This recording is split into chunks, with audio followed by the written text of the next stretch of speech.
우리 다 같이 사도신경으로 신앙 고백하겠습니다. 전능하사 천지를 만드신 하나님 아버지를 내가 믿사오며 그 외아들 우리 주 예수 그리스도를 믿사오니 이는 성령으로 잉태하사 동정녀 마리아에게 나시고 본디오 빌라도에게 고난을 받으사 십자가에 못 박혀 죽으시고 장사한지 사흘 만에 죽은 자 가운데서 다시 살아나시며 하늘에 오르사 전능하신 하나님 우편에 앉아 계시다가 저리로서 산자와 죽은 자를 심판으로 오시리라. 성령을 믿사오며 거룩한 공예와 성도가 서로 교통하는 것과 죄를 사하여 주시는 것과 몸이 다시 사는 것과 영원히 사는 것을 믿사옵나이다. 아멘. 찬송가 357장 찬양하겠습니다. 357장입니다. 찬송가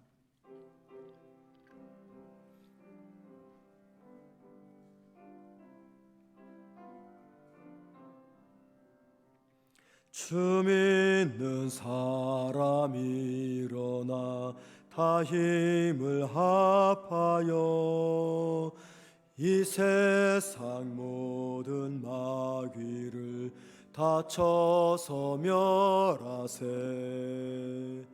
저 앞에 오는 적군을 다 싸워 이겨라.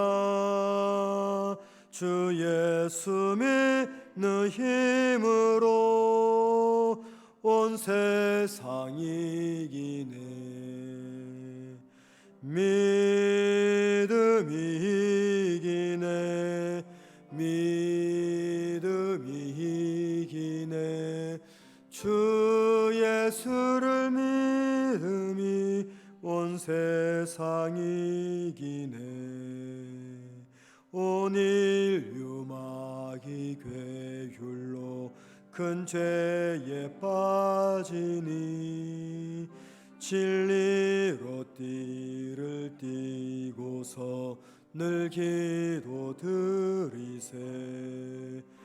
참 믿고 의지하면서 겁 없이 나갈 때 주 예수 믿는 힘으로 온 세상 이기네. 믿음이 이기네. 믿음이 이기네. 주 예수를 믿음이 온 세상 이기네. 끝까지 이긴 자에게 흰 옷을 입히고 또 영생 복을 주시니 참 기쁜 일일세.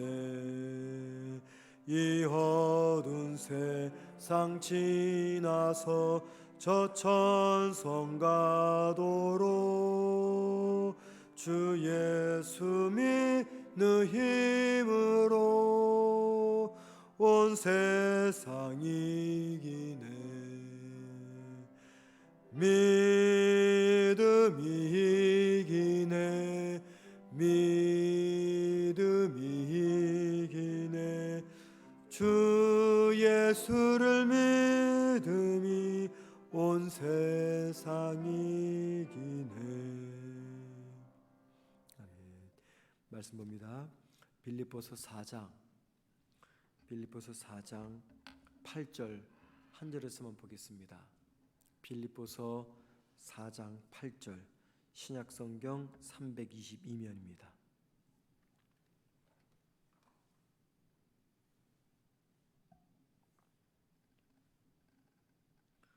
빌립보서 4장 8절 제가 혼자 읽겠습니다.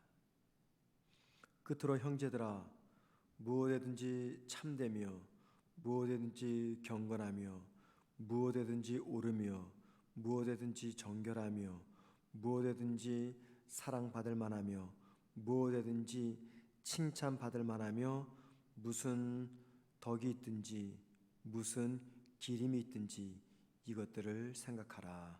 아멘. 오늘 본문 이 8절부터 이제 빌립보서 결론 부분이 시작이 됩니다. 바울은 쭉 4장 7절까지 여러 가지 이야기를 한 다음에 8절에 들어서서 끝으로라는 말씀으로써 자신이 쓰고 있는 이 빌립보서 전체의 이 결론이 이제부터 시작된다라는 것을 알려주고 있습니다. 본문은 바울이 빌립보 교인들에게 결론을 시작하는 말씀으로써 이것들을 생각하라라는 말로 시작이 됩니다. 이것들을 생각하라. 8절에서 6가지를 생각하라고 말합니다. 그런데 그 6가지가 여기 8절 뒷부분에 보니까요, 무슨 덕이 있든지 또는 무슨 기림이 있든지라고 말합니다. 덕과 기림, 이 기림은 칭찬입니다. 덕과 이 기림이 연결되어 있는 6가지 형용사를 말하고 있습니다. 바울이 이것들을 생각하라고 말하는 것은 6개의 형용사고요. 그 6개의 형용사가 바로 여기 8절 끝에 나오는 덕, 기림, 밀접하게 관계가 되어 있습니다. 그래서 오늘 저와 여러분이 한번 이 바울이 생각하라고 하는 이 6가지를 좀 살펴보려고 합니다. 바울이 8절에서 이것들을 생각하라라고 말하잖아요. 이것들, 그것은 바로 6개의 형용사인데 그 첫 번째가 이렇게 말합니다. 무엇이든지 참되며 참된 것을 생각하라. 참된 것이 무엇인가를 생각하라, 그 말입니다. 여기 참되다 그 말은 다른 말로 말하면 진실된 것 혹은 진실한 것을 의미합니다. 종종 우리가 특별히 가정주부들이 많이 그런 일을 겪죠. 겉을 볼 때는 멀쩡해 보입니다. 너무 좋아 보입니다. 그래서 그 과일을 샀어요. 그런데 그 과일을 쪼개 보면은 겉과 달리 속이 형편없을 때가 있습니다. 그때는 굉장히 실망감을 갖고 그 과일을 판 그 상인에게 화까지 날 때가 종종 있습니다.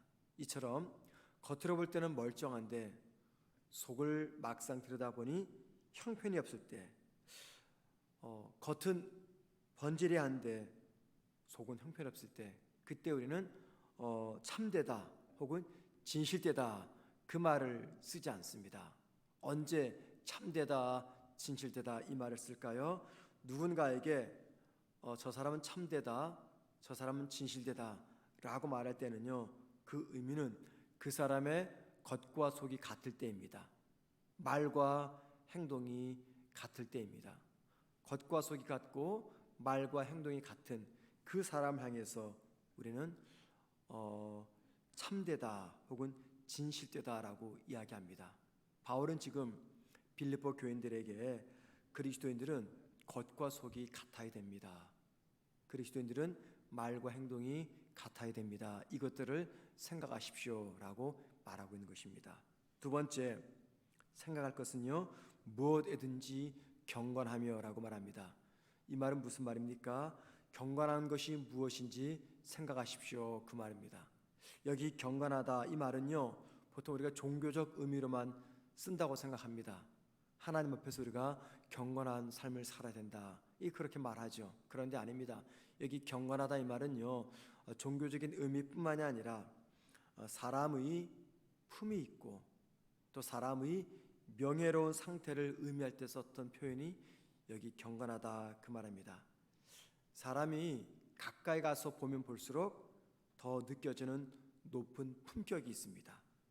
그냥 한번 슬쩍 지나치고 봐서가 아니라 계속 바라볼 때, 더 가까이 가서 바라볼 때 그 사람에게서 느껴지는 그 사람이 지니고 있는 품위 또는 품격이 있어요. 바로 그것들을 생각하라 그 말입니다. 바울은 빌립보 교인들에게 그리스도인들은 품이 있는, 품격 있는 사람이 되어야 됩니다 라고 말합니다. 세 번째, 무엇이든지 오르며라고 말하죠. 이 말은 무엇이 옳은 것인지 생각하십시오 그 말입니다.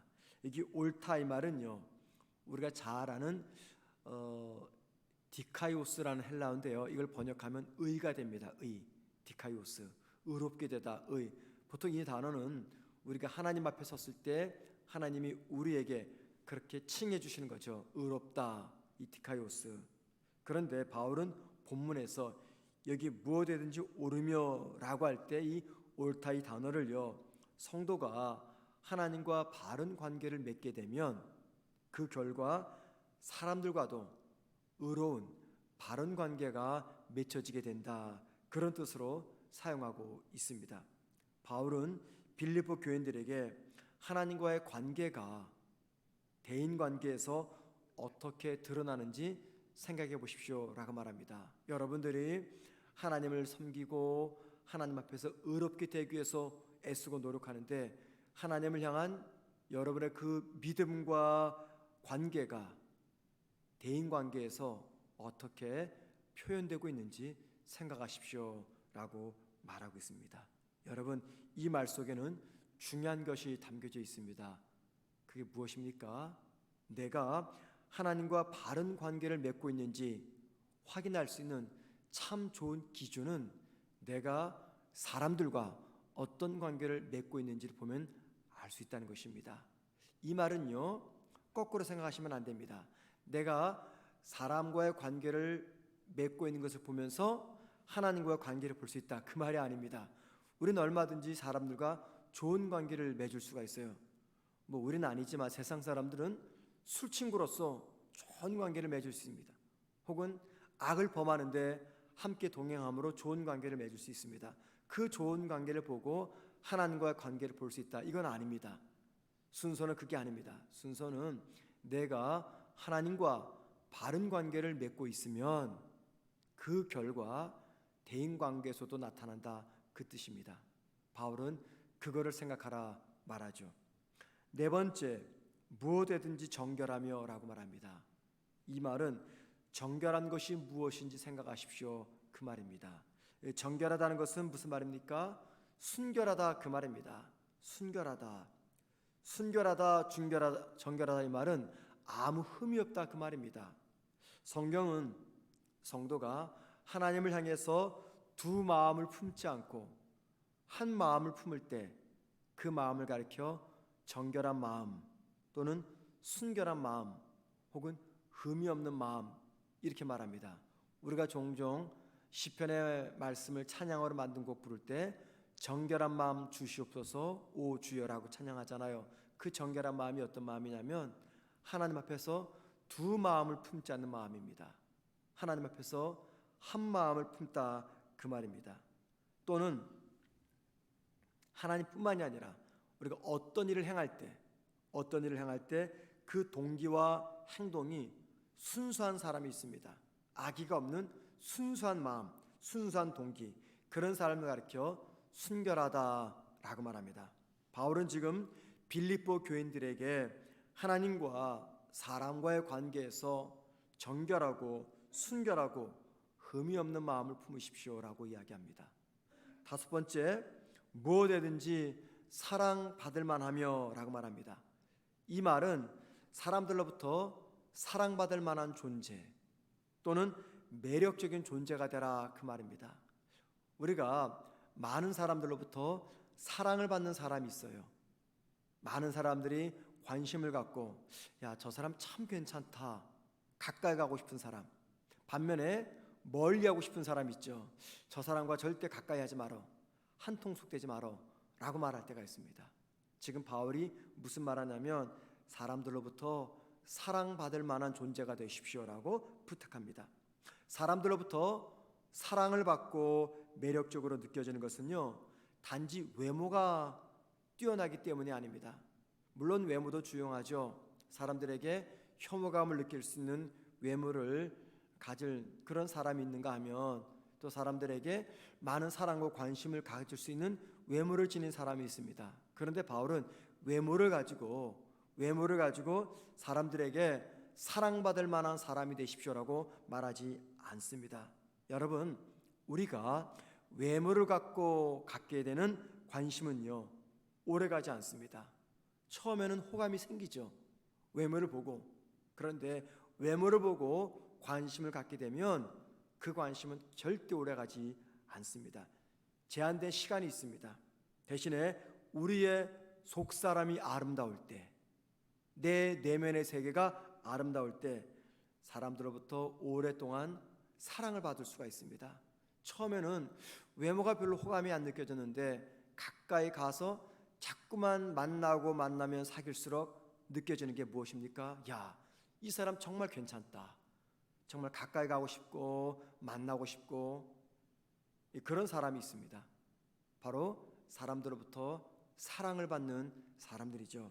바울은 빌립보 교인들에게 겉사람이 아닌 속사람이 깊고 아름다워서 다른 사람부터 사랑을 받는 사랑의 대상자가 되십시오라고 이야기합니다. 마지막 6번째 이렇게 말합니다. 무엇이든지 칭찬받을 만하며, 이 말은 칭찬 듣는 것을 생각하십시오 그 말입니다. 여기 칭찬이라는 말은요, 헬라어로 유페모스라는 단어입니다. 그 뜻은 매력적인 혹은 마음을 끄는 그 뜻입니다. 그러니까는 사람들로부터 좋은 평판을 듣다 그 뜻입니다. 좋은 평판은요 절대 한두 번 잘했기 때문에 생겨나지 않습니다. 여러분, 좋은 평판은 언제 생깁니까? 오랜 동안, 오랜 시간 동안 반복해서 그 같은 좋은 일을 잘할 때, 그때 그것이 평판이 됩니다. 한 번은 절대 평판을 만들어내지 않습니다. 어떤 식당이나 어떤 가게가 좋은 평판을 듣게 된다는 것은 잠깐 한 번 잘해야 되는 것이 아니라 오랜 시간 동안에 그 맛이 동일하게 유지되고 그 좋은 성품이 동일하게 유지될 때, 그때 비로소 이루어지는 것이 평판입니다. 바울은 빌립보 교회 성도들에게 사람들로부터 좋은 평판을 들으십시오 라고 말합니다. 여러분, 지금까지 말씀드린 6가지는 모두가 다 우리의 삶과 밀접한 관계가 있습니다. 세상에서 사람들로부터 흠이 없이 좋은 평가와 좋은 평판을 받는 모습을 지금 바울은 6가지로 설명하고 있습니다. 자, 여러분, 한번 생각해 보시죠. 믿는 우리가 이 6가지 삶을 살도록 하는 그 동기가 무엇일까요? 저와 여러분이 무엇 때문에 이 6가지의 삶을 살아야 되는 것입니까? 바울은 지금 무슨 이유 때문에 빌립보 교회 성도들에게 이 6가지의 삶을 살아야 된다라고 권면하고 있는 것입니까? 그 동기는 믿는 우리가 그리스도 안에 있기 때문입니다. 믿는 우리가 그리스도 안에 있기 때문에 이렇게 살아야 됩니다. 저와 여러분이 나는 지금 그리스도 안에 있다라는 확신이 든다면 이 세상과 구별되는 삶을 살아가는데, 바로 그것이 오늘 8절에서 말씀하는 이 6가지의 세상과 구별되는 모습이라는 것입니다. 여러분, 그리스도 안에 있는 우리, 믿는 우리가 왜 이 6가지의 삶을 실천하면서 살아가야 되는 것입니까? 이유가 무엇 때문입니까? 바울은요, 우리가 이렇게 살아야 되는 이유는 단 한 가지, 선교를 위해서라고 이야기합니다. 선교라고 하는 그 목적 때문에 믿는 성도, 그리스도 안에 있는 성도는 6가지의 삶을 살아가야 된다라고 말씀합니다. 바울은 이미 앞선 빌립보서 1장 27절에서 뭐라고 말했습니까? 그리스도의 복음에 합당한 삶을 살아가라 라고 말했습니다. 여러분, 왜 성도가 그리스도의 복음에 합당한 삶을 살아갑니까? 무엇 때문에 살아갑니까? 궁극적으로는 선교를 위해서입니다. 선교적 삶을 살아가기 위해서 그리스도의 복음에 합당한 삶을 살아가는 것입니다. 바울은 빌립보 교인들에게, 빌립보 지역의 사람들에게 복음을 전하기 위해서 그들의 삶을 선교에 동참하라라고 권고하고 있는 것입니다. 자, 여러분, 저와 여러분이 그리스도 복음을 믿습니다. 생명의 복음을 믿습니다. 이 생명의 복음을 가지고 세상을 향해서 나아가려고 할 때, 우리가 선교적 사명을 감당하려고 할 때 무엇이 필요할까요? 세상과의 접촉이 필요합니다. 세상과 접촉이 이루어져야지 이 복음을 전하든 뭘 전하든 선교적 삶이 시작이 되잖아요. 여러분, 믿는 우리와 믿지 않는 세상과 접촉하는 그 첫 단계가 무엇일까요? 우리의 말일까요? 아닙니다, 여러분. 더 이상 세상은 우리의 말을 신뢰하지 않습니다. 세상과 우리의 접촉이 이루어지는 것은 말이 아니라 우리의 삶입니다. 삶을 통해서 세상과 접촉이 이루어지는데, 바로 그 세상과 이루어지는 첫 접촉의 삶이 무엇이냐? 바울은 그리스도의 복음에 합당한 삶이라고 이야기하고, 오늘 본문에 와서는 바로 이 6가지의 삶이라고 이야기합니다. 세상으로부터 우리가 복음을 전하면서 접촉을 갖게 될 때 그 첫 번째, 첫 시작이 세상으로부터는 좋은 평판, 좋은 칭찬 듣는 삶이다라고 이야기합니다. 그래서 여러분, 바울은 8절에서 세상의 성도와 세상과 구별된 삶, 혹은 그 선교적 사명의 관계를 8절에서 잘 생각해라 라고 말합니다. 잘 생각해라 이 말은 잘 묵상해보라 그 말입니다. 성도의 세상과 구별된 삶과 선교적 사명의 관계를 잘 생각해봐라, 잘 묵상해봐라 그 말입니다. 그런데 여기 생각하라 이 말은요, 명령형입니다. 명령형. 헬라 문법에서 명령형은 한 번으로 끝나는 것이 아니라 지속적이고 반복적인 행동을 요구하는 겁니다. 그러니까는 한두 번 생각하고 끝나는 것이 아니라 평생 계속해서 생각하라 그 말입니다. 여러분, 우리가 단 하루를 살아도 감당해야 될 사명, 바로 그것이 세상을 향한 선교적 사명입니다. 왜 그렇습니까? 그 이유는 우리가 이 땅에서 단 하루를 살아도 결국 하루를 살았던 그 삶이 하나님 앞에서 평가받기 때문입니다. 하루를 살든 열흘을 살든 믿는 우리는 반드시 살아온 그 시간의 길이만큼 하나님 앞에서 평가를 받게 됩니다. 훗날 우리 모두가 하나님 앞에 서서 평가를 받게 될 때 하나님이 우리에게 확인하는 것이 있습니다. 바로 그것은 이 땅을 떠나면서 주님이 믿는 성도에게 맡긴 지상명령입니다. 지상명령이 무엇입니까? 복음의 증인이 되는 것입니다. 자, 그래서 여러분, 내가 목회자이든 선교사이든 혹은 평신도이든 관계없이 믿는 우리 모든 자에게 주어진 이 사명, 이 사명을 올바로 감당했는가, 감당하지 않는가, 하나님이 이 선교적 사명을 반드시 확인하신다는 겁니다. 그 선교적 사명을 감당한다는 것은 세상 사람들이 나를 통해서 복음을 듣는 것입니다. 그리고 세상 사람들이 나로부터 복음을 들으려면 반드시 나와 접촉이 이루어져야 됩니다. 바로 그 접촉은 말이 아닌 바울이 오늘 8절에서 말씀하고 있는 6가지 세상과 구별된 삶입니다. 사랑하는 성도 여러분, 오늘 하루 나의 삶이 어떤 삶이 되어야 되는지 이 말씀을 통해서 다시 한번 잘 생각하시면서 세상으로부터 신뢰받고 존경받고 더 나아가 사랑받는 저와 여러분의 삶이 되기를 주님의 이름으로 축원을 드립니다. 기도하겠습니다. 하나님, 그리스도의 복음에 합당한 삶을 살라는 주님의 말씀을 따라, 그리고 오늘 8절에서 공부하는 이 6가지 말씀을 기억하면서 우리가 오늘 하루도 선교적 삶을 살아가게 하옵소서. 세상과 내가 접촉이 이루어지는 그 접촉이 말이 아닌 나의 삶이 되게 하시고, 그로 인해서 그리스도의 복음을 온전히 전할 수 있는 우리 모두의 삶이 되게 하옵소서.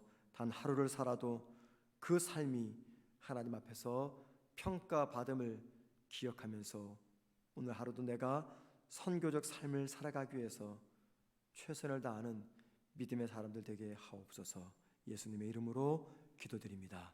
아멘. 하늘에 계신 우리 아버지여, 이름이 거룩히 여김을 받으시오며 나라의 마옵시며 뜻이 하늘에서 이루어진 것 같이 땅에서도 이루어지리다.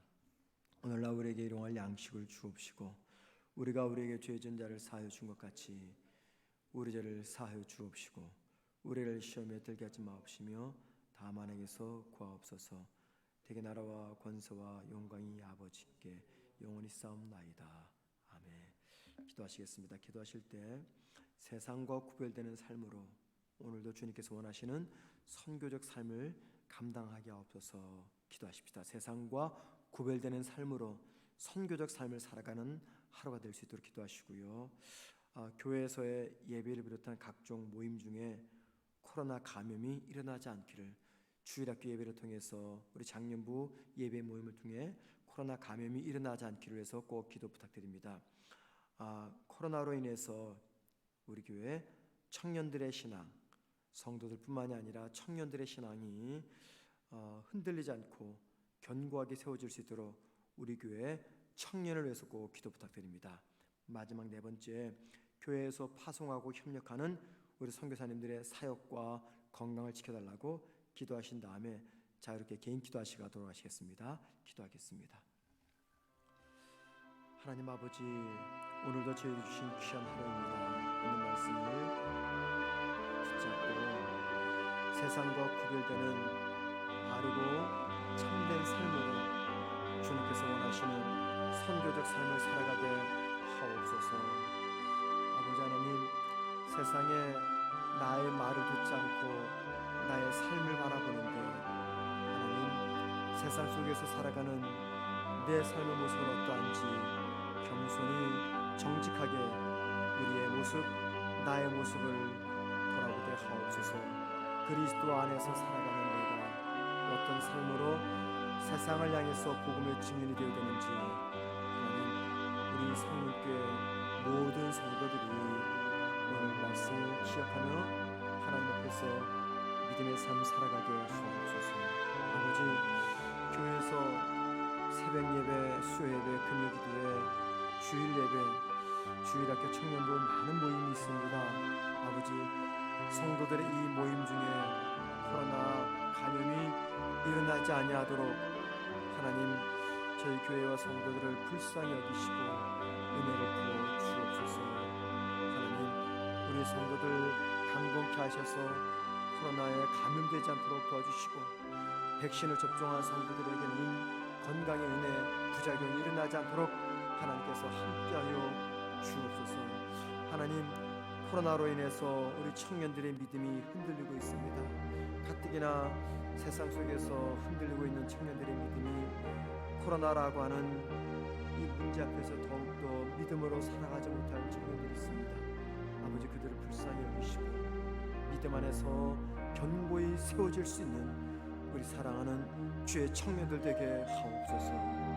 아버지, 교회에서 파송한 이용모 이은하 선교사님과 협력하고 있는 연경남 조정영 선교사님을 기억하시고 선교지에서 코로나로 감염되지 않도록 도와주시고 건강과 사역을 지켜주시고 특별히 한국에 있는 우리 이용모 이은하 선교사님의 4명의 자녀들을 주님께서 강건히 붙잡아 주시옵소서. 힘들고 어렵지 않도록 도와주시고 우리 하나님의 보호의 그늘 속에서 믿음으로 건강하게 지혜롭게 잘 자랄 수 있도록, 밝게 자랄 수 있도록, 온전히 자랄 수 있도록 어린 4명의 자녀들을 아버지 하나님께서 강건히 붙잡아 주시옵소서. 하나님, 오늘 하루도 우리 사랑하는 주의 백성들 살아갑니다. 어느 곳에서 어떻게 살아가든지 빛으로 소금으로 살아가게 하시며 힘들고 어려운 순간 만난 성도들에게는 오늘을 이겨낼 수 있는 주님 피할 길을 허락하여 주옵소서. 온 성도들 주님과 동행하며 주님의